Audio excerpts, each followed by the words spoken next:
On the 26th of January, panic spread in Goma in the Eastern Democratic Republic of Congo, or DRC. M23 rebels said they had seized the city.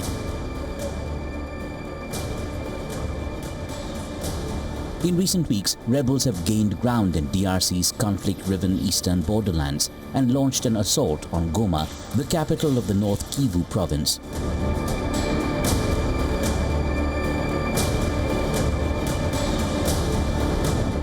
After hours of gunfire and explosions, the streets of Goma look gloomy.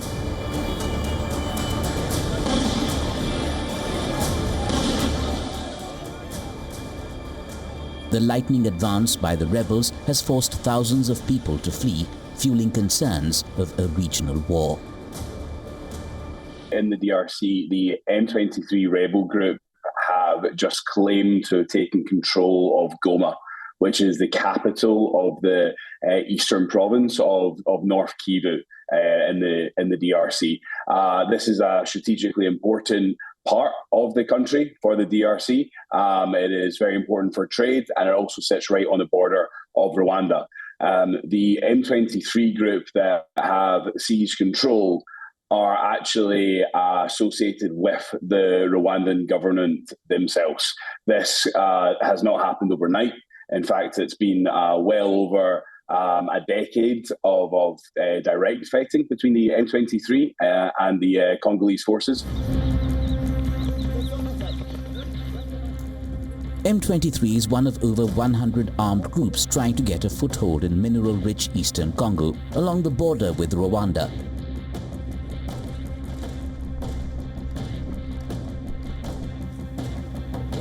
This decades-long conflict has created one of the world's largest humanitarian crises. Over 7 million people have been displaced as a result of the ongoing fighting.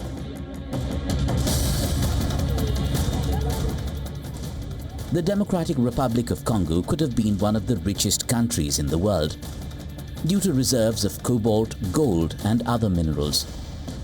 Reality paints quite another picture. Political instability, conflict, and misery plague the country. This week on WION WideAngle, we explain the ongoing humanitarian crisis that has displaced millions and made mineral-rich DRC an unending epicenter of conflict and human suffering.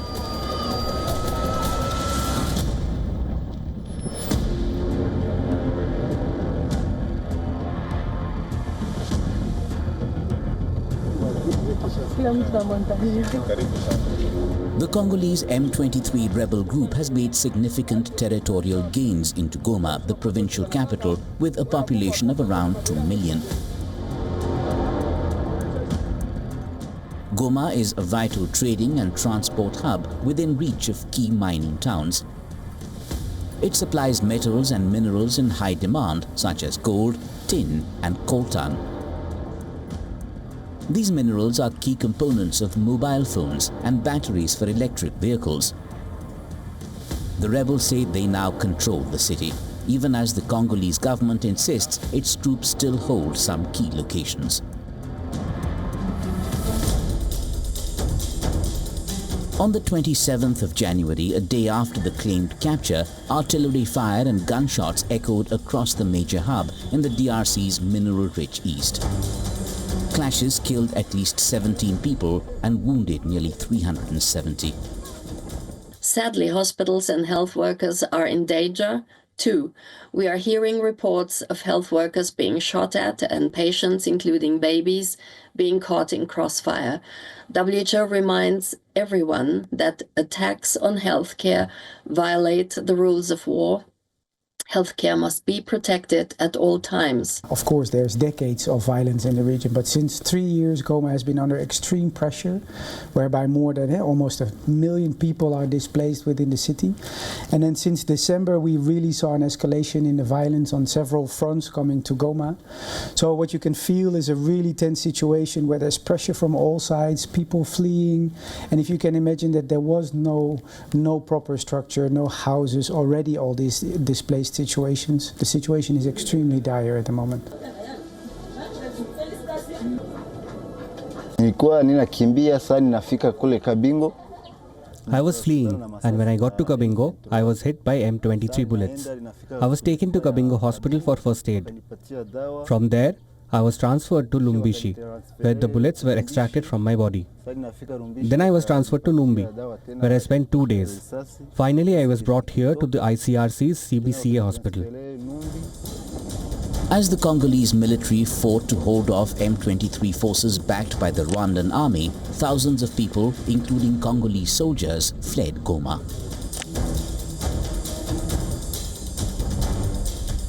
Now, if the situation deteriorates any further, I'm not going to flee again. I'm tired of fleeing. The number of times I've fled is enough, and I have nowhere else to go. We abandoned our villages to come here to Goma, and even here people started to flee. Where are we going to take refuge now? All the roads are closed. We thought we could even cross the lake, but there too it's not safe. We have nowhere to go. I have indeed fled, but I cannot say that the enemy is already in my village. The Congolese army is still present in Mukwija. We fled as a precaution because we know that when the enemy arrives in our village, they will forcibly recruit many young people into their movement. The Rwandan government's role is very complex and long-standing in the eastern DRC, and this goes back to ethnic tensions that have been building ever since the 1994 Rwandan genocide, when the members of the Hutu ethnic group who were involved in the murder of 1 million Tutsis crossed over the border into the eastern DRC. The Rwandans then set up various militant groups to pursue the architects of that genocide over that time. Since then, that has actually expanded, and now the Rwandans have been accused in their own right through these militant groups of performing a form of ethnic cleansing in the DRC on the Hutu ethnicity. Another shocking incident, a mass jailbreak, took place in the early hours of the 27th of January. Thousands of inmates reportedly escaped from the main prison in Goma after Rwanda-backed rebels claimed to have captured the strategic Congolese city.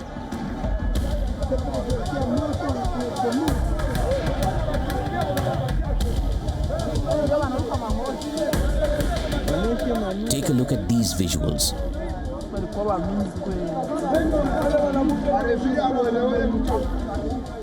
The offensive in the heart of the mineral-rich region of the Democratic Republic of Congo threatens to worsen one of Africa's longest wars and one of the world's worst humanitarian crises.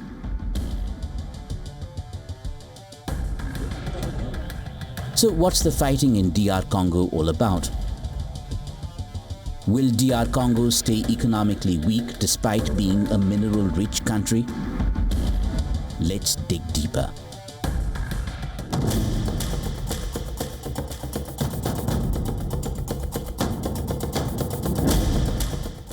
The mineral-rich east of the Democratic Republic of Congo has been dogged by conflict for more than 30 years. Many armed groups have competed with the central authorities for power and control of the potential fortune of this nation. One such armed group is M23. It is this armed group, along with Rwandan soldiers, that marched into the heart of Goma after weeks of advancing on the main city in DRC's North Kivu province. The March 23 movement, better known as M23, is one of more than 100 armed groups fighting Congolese forces in eastern DRC.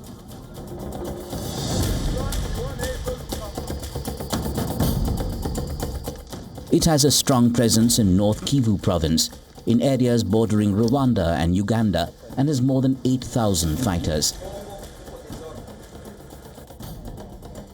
M23 take their name from a peace agreement that was signed on the 23rd of March 2009. The accord was between the National Congress for the Defense of the People, or CNDP, a Tutsi-led rebel group, and the Congolese government to end a revolt led by the Tutsi people in eastern DRC.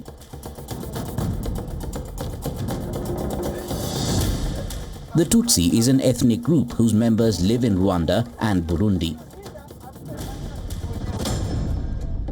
The M23 was formed in 2012 after former CNDP troops rebelled against the Congolese government, accusing it of failing to implement the 2009 agreement that promised integrating Tutsi fighters into the army, protecting minorities and distributing resources evenly.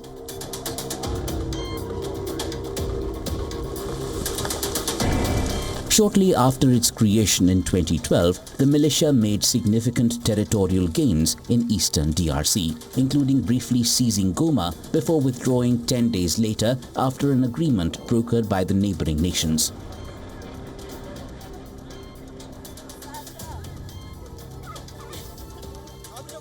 In 2021, the group took up arms again, saying the promises had been broken. In a resurgence starting 2022, the group mounted an offensive in North Kivu against DRC's armed forces and the UN mission in the country. M23 took control of Rubaya, a key coltan mining town, in 2024. In January 2025, the rebel group has made further territorial gains, capturing the towns of Katale, Masisi, Minova and Sake, and now the city of Goma.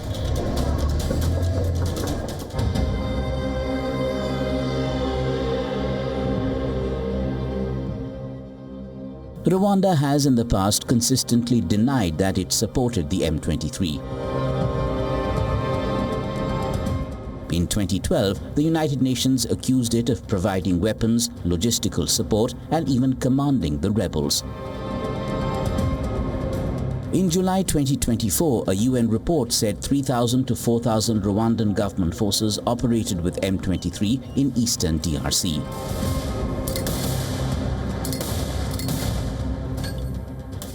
The origin of the current fighting can be tracked back to the genocide in Rwanda in 1994. About 800,000 people, the majority from the Tutsi community, were massacred by ethnic Hutu extremists. Fearing retaliation, an estimated 1 million Hutus then fled across the border to what is now DR Congo.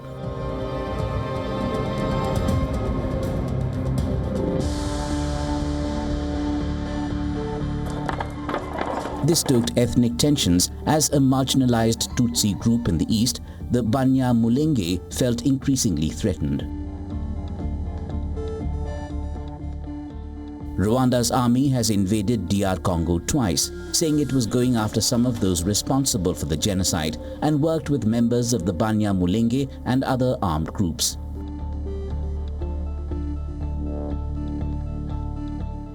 After 30 years of conflict, one of the Hutu groups, the Democratic Forces for the Liberation of Rwanda, or FDLR, is still active in eastern DR Congo. This includes some of those responsible for the Rwandan genocide.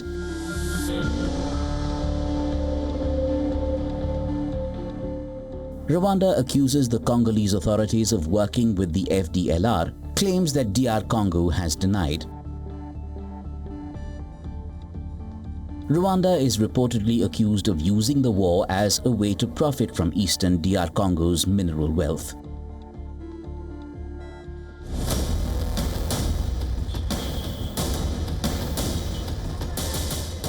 Let's now take a look at DR Congo's economic history, which also contributed to this ongoing catastrophe in the country.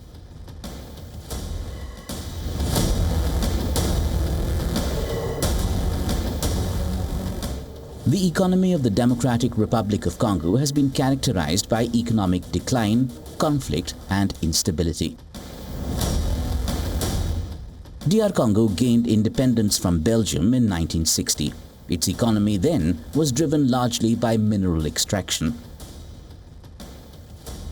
with foreign companies controlling most of the resources.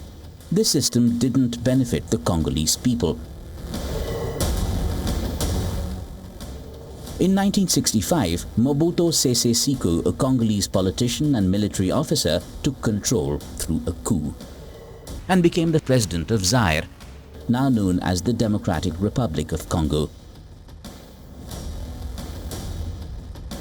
Mobutu's government, instead of empowering the population, used the resources for personal gain, creating a massive patronage network that kept him in power.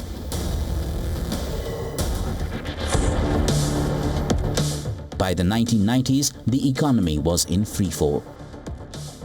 A combination of falling copper prices, political instability and mismanagement led to hyperinflation and a massive decline in living standards. By 1995, the country's economy was shrinking at a rate of nearly 9% a year.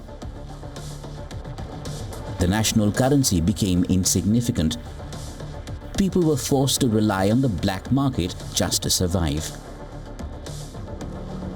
By the late 1990s, DRC plunged into civil war.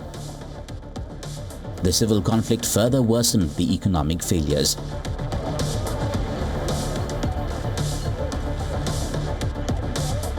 In the early 2000s, the government, with support from the IMF and World Bank, began shifting towards a more market-based economy.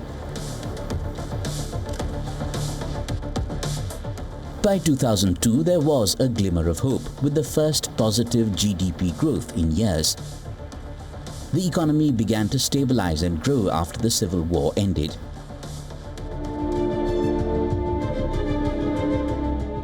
In 2022, DRC's GDP growth reached a peak of 8.9%, primarily driven by a strong performance in the mining sector.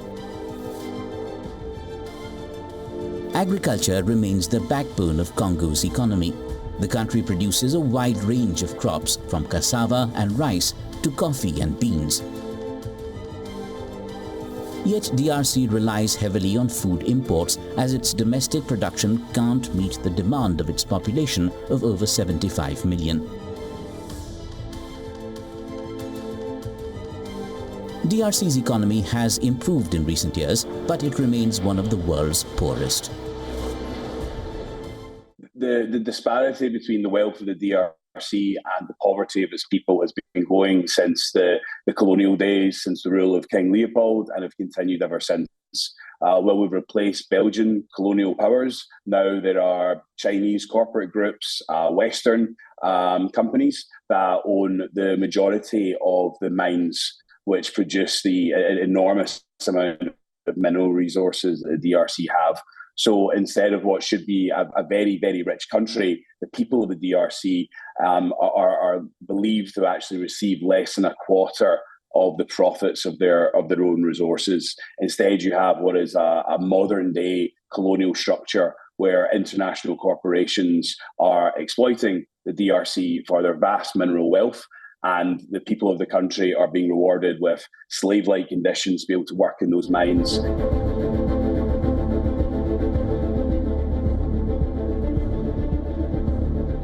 The Democratic Republic of Congo is blessed with exceptional natural resources. An estimated $24 trillion worth of mineral deposits remain untapped. It has substantial reserves of gold, cobalt and copper, but equally considerable security risks persist due to a lack of robust infrastructure. Cobalt, one of the key metals to produce electric vehicles, places the DRC in a strategic position for energy transition. In 2023, DRC was the world's largest producer of cobalt, with 170,000 metric tons of cobalt mined, accounting for roughly 73% of global production. While the DRC is the world's main source of cobalt, China refined and processed close to 77% of the world's cobalt in 2022. Over the years, China has come to depend almost exclusively on the DRC for its raw cobalt imports. DRC was the fourth largest producer of industrial diamonds in 2022, with a production of 4.3 million carats. DRC also has globally significant lithium deposits. The country boasts of high-quality copper reserves. Congo was the world's third largest producer of copper in 2023, with the output up 11% in 2022. International mining companies tempted by high-grade and low-cost mines are increasingly attracted to the DRC's copper belt in the southern part of the country. DRC's gold mining sector has also attracted interest from mining companies. In 2021, the production of mining resources increased from 10,000 tons to nearly 1 million tons. Despite ongoing conflict in the east of the country and unstable commodity prices, mine operators continue to invest in anticipation of improved market conditions in this lucrative environment.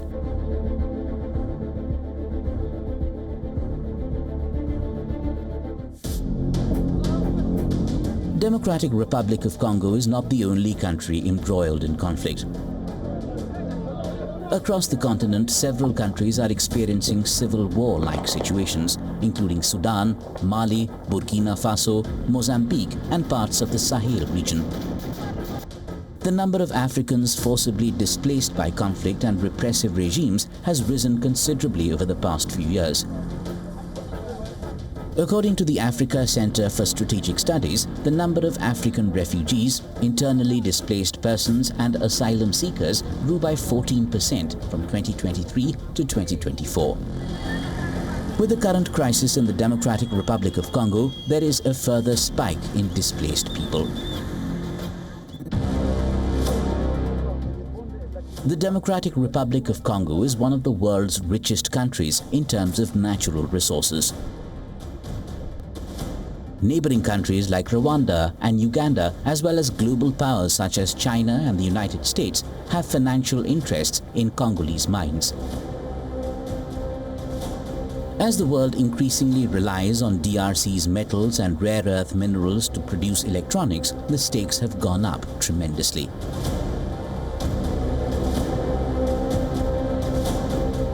DRC's vast natural wealth has not translated into prosperity for its people.